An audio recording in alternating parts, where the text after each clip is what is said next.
Hey guys, this is day 129 of Startup. So, have you been told it's a stupid idea about your idea? It will never work. I've been told that too recently, and I have some thoughts on this. First of all, where do good ideas come from? How do you know if an idea is a good idea? So, a lot of startup mentors have this view that you just go talk to 10 or 20 customers, 10 or 20 target customers of yours. For example, if you're wanting to make something for food franchisee, then just go talk to 10 food franchisee managers or 10 food franchisee owners and ask them what can we build for you, what are your pain points, what problems can we solve for you. And if you do these interviews, they will get some problems and then just come back and solve those. Sounds like a good advice on surface, and I did start like that. In fact, I did go to first construction, people who do construction, and I talked to people who were managing like huge construction projects, like 100 million, $200 million projects, and they were the top guys who were doing that. And I did multiple meetings. One of them was my friend, so I called him. He's in India, but I called him and I talked to him for length for.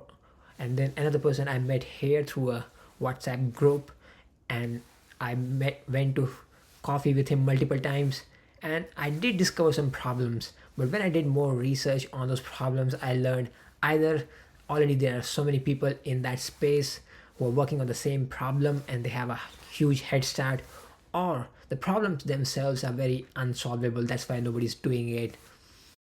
I tried to do the same with the petroleum industry, with the manufacturing industry, and I went to these particular industries because they looked very technical from the outside.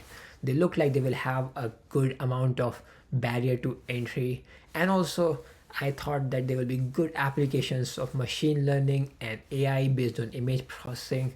They look like perfect, like unsexy areas which very few people have knowledge about to get into. But again, like talking to experts from the petroleum or from the manufacturing, I again got to the same place where these problems were either too difficult or already solved. The problem I realized in this approach was that I was trying to find problems by through a very surface level interrogation, like, and on this surface level most problems are already solved or they're too difficult. I really need to go deep into understanding that particular aspect of the domain or the domain itself to uncover problems that are meaningful. And my approach, the shallow approach, is actually this quick rich scheme kind of an approach where you're expecting to just go to a little bit here and there unexplored territories and expect to find golds lying there somewhere. And it's not easy to find gold like that because there are people in the domain, they are not stupid. They can hire software engineers to get those problems solved if they're easy to solve. So on the surface level there's nothing, no idea lying around. Of course you can discover something like that if you're very lucky. People do find bags full of money lying on the road sometimes. So yes, there is a story of a guy who from a Y Combinator, he was a Y Combinator funded startup who happened to find that for the veterinary industry there was no Amazon like marketplace, and his father was a veterinary doctor.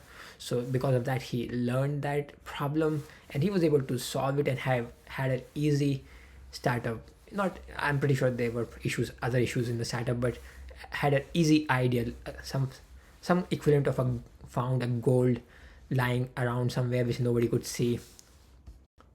So I changed my theory there, and I decided that I really need to go deeper into a domain, really learn it so deeply, learn all the books, all the practices, current practices, what experts are doing, and then find my next incremental innovation around it, next value add. And that value add, when I do that, then the software needed for that will be the product.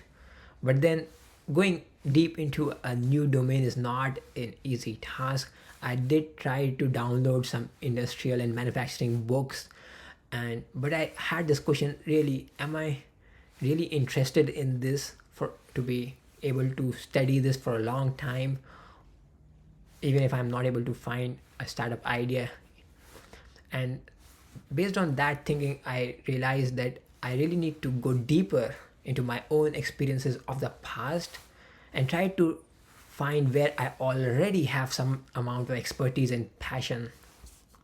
And then looking into my past at the unique experiences I have had and the unique insights I gained from that experience, like I could actually find this unique idea. So the uniqueness of the idea comes from the fact that it is uniquely linked with your own experiences, which only you have had. But now, because of that uniqueness, it is not immediately relatable with other people. And I think that's what gets people to say that it's a stupid idea. Yes, as I'm thinking about these things, I do feel the risk of me being defensive. Am I being really defensive? Am I being blind?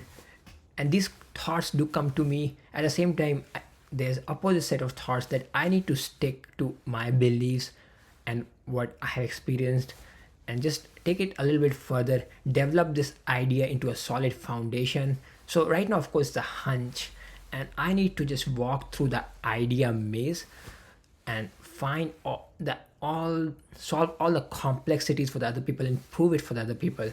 So this concept of idea maze, I think, was popularized by a very famous venture capitalist named Mark Anderson. And to end this video, I will add a video of the Mark Anderson himself where he has something to say about stupid ideas. I'll give you an example. Let me give an example. So our partner Martin Casado. So our partner Martin. So one of our first wins as a venture firm was he's now our partner, but Martin Casado has started a company called Nicira that we back that VMware bought, and it's now a really big and important product in networking, software-defined networking. He pitched this idea at us. We're like, wow, that sounds intriguing. We went and talked to all the experts we knew in the networking industry, and they basically all told us it's a stupid idea. It'll never work. And so we went back to Martin and we said, well, all the experts say it's a stupid idea and it'll never work. And he said, well, that's because he basically said that's why they haven't gone through the idea maze. Like, they don't actually understand what I'm doing. So what is the idea maze? The idea maze is the process of going from having an idea, I want to build a product that does X. And then basically it's the 5 or 10 years of thinking and processing and scenario planning and doing, user research and kind of thinking your way through the twists and turns of every aspect of sort of how that will play out over time.